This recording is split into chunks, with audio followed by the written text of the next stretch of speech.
Rupture ou effondrement? La fin de la normalité. Le quotidien de tout un chacun dans une société civilisée, urbaine, peut ressembler à se lever le matin, se nourrir, se laver, amener les enfants à l'école, rejoindre le travail, se nourrir à nouveau à midi, etc. La routine du quotidien se répète dans un cycle qui n'est bouleversé que par l'ajout d'un rendez-vous chez le dentiste ce jeudi à 18h05 par exemple.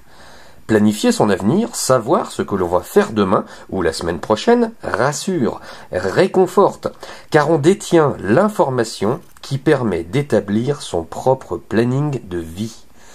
Casser cette routine et rompre temporairement la visibilité de cet avenir planifié, c'est une rupture de la normalité. L'accident de voiture avec 2 jours d'hospitalisation et un peu de rééducation, c'est une rupture concrète du cycle que l'on connaissait et auquel on s'était habitué. Par contre, rompre avec ce cycle et entrer dans un scénario sans visibilité de futur, dû à un manque d'information, c'est l'effondrement.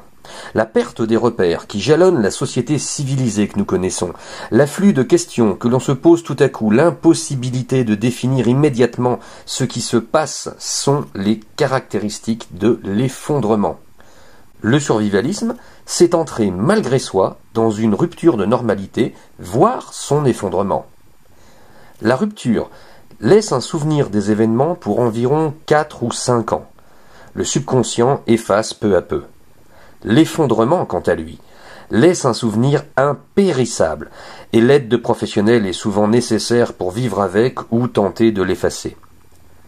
Des cris, des pleurs, des véhicules posés en biais sur la chaussée, des fumerolles sortent d'un capot moteur, l'accident vient tout juste d'arriver. C'est la rupture de la normalité. Il faut agir. Et c'est là une action que l'on connaît.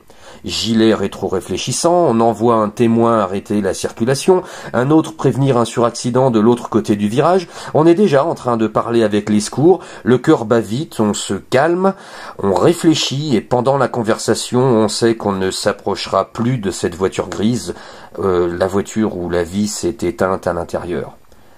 Ce traumatisme, pour un automobiliste qui découvre un accident, laissera un souvenir au goût très amer. Cette expérience renforcera pourtant son anticipation à gérer ce type de situation pour une éventuelle nouvelle fois.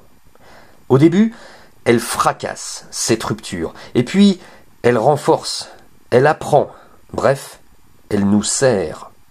Le survivalisme, c'est la façon dont on va se comporter en cas de rupture de la normalité.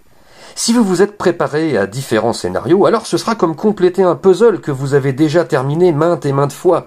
Si vous découvrez par contre la situation sans préparation, ce sera laborieux et vous ne verrez peut-être pas le puzzle terminé. Voilà, c'était une première approche dans cette nouvelle playlist Philosophie du survivalisme. Il s'agit de mon opinion et je vous invite bien évidemment dans les commentaires de cette vidéo à me proposer la vôtre, les vôtres. N'hésitez surtout pas et je vous dis à très bientôt.